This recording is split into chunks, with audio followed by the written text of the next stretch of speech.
UPSC daily news powered by upsinsights.in। नमस्कार।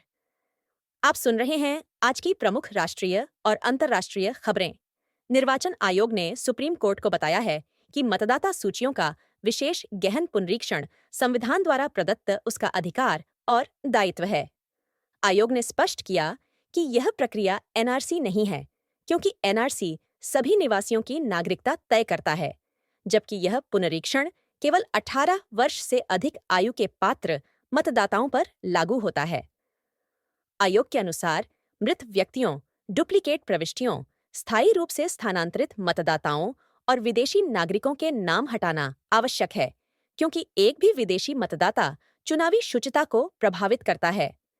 हालांकि कई राज्यों और राजनीतिक दलों ने बड़े पैमाने पर नाम हटाए जाने से मताधिकार प्रभावित होने की आशंका जताई है, जिस पर सुप्रीम कोर्ट ने अतिरिक्त स्पष्टीकरण मांगा है। उत्तर प्रदेश में विशेष गहन पुनरीक्षण के तहत जारी ड्राफ्ट मतदाता सूची में लगभग 2,89,00,000 नाम हटाए गए हैं, जो अब तक किसी भी राज्य में सबसे अधिक हैं। चुनाव आयोग ने कहा है कि यह अंतिम सूची नहीं है और पात्र मतदाता अब भी दावा और आपत्ति दर्ज करा सकते हैं। सुप्रीम कोर्ट ने यह भी दोहराया है कि भारत में मतदान का अधिकार मौलिक नहीं, बल्कि प्रतिनिधित्व अधिनियम के तहत दिया गया वैधानिक अधिकार है। अदालत के अनुसार स्वच्छ और सटीक मतदाता सूची लोकतंत्र की आधारशिला है और उचित सत्यापन संविधान का उल्लंघन नहीं करता, बशर्ते प्रक्रिया का पालन किया जाए। पर्यावरण से जुड़ी एक अहम टिप्पणी में सुप्रीम कोर्ट ने कहा है कि खराब वायु गुणवत्ता से पीड़ित नागरिक ही इसके योगदानकर्ता भी हैं। अदालत ने अत्यधिक वाहन उपयोग, कचरा जलाने और निर्माण गतिविधियों से उठने वाली धूल को प्रमुख कारण बताया और सरकार व नागरिकों की साझा जिम्मेदारी पर जोर दिया। तमिलनाडु में मद्रास हाईकोर्ट ने थिरुप्परंकुंद्रम पहाड़ी पर पारंपरिक कार्तिकेय दीपम जलाने की अनुमति दी है।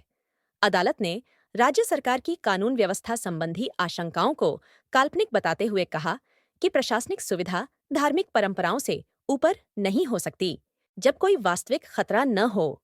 विदेश नीति के संदर्भ में दस्तावेजों से पता चला है कि भारत पाकिस्तान संघर्ष विराम की अवधि के दौरान वॉशिंगटन स्थित भारतीय दूतावास ने एक अमेरिकी लॉबिंग फर्म की सेवाएं ली थीं। भारत सरकार ने स्पष्ट किया कि यह अमेरिकी कानून के तहत सामान्य कूटनीतिक अभ्यास है और अमेरिका द्वारा मध्यस्थता के दावों को खारिज किया। आर्थिक मोर्चे पर वित्त वर्ष 2025-26 के लिए भारत की आर्थिक वृद्धि 7.4 से 7.6% रहने का अनुमान है। ये 2011-12 आधार वर्ष पर आधारित अंतिम अग्रिम अनुमान होगा, जिसके बाद 2022-23 को नया आधार वर्ष बनाया जाएगा। सरकार ने अगले 3 वर्षों के लिए 17 लाख करोड़ रुपए की सार्वजनिक निजी भागीदारी अवसंरचना पाइपलाइन की घोषणा की है, जिसमें 800 तमसर परियोजनाएं शामिल हैं, ताकि निजी निवेश को बढ़ावा मिल सके और सार्वजनिक वित्त पर दबाव कम हो। उद्योग जगत में प्रतिस्पर्धा आयोग ने 2015 से 2023 के बीच स्टील कंपनियों द्वारा कीमत तय करने के सबूत पाए हैं। टाटा स्टील, जेएसडब्ल्यू स्टील और सेल सहित कंपनियों से अब वित्तीय विवरण मांगे गए हैं, ताकि जुर्माना तय किया जा सके।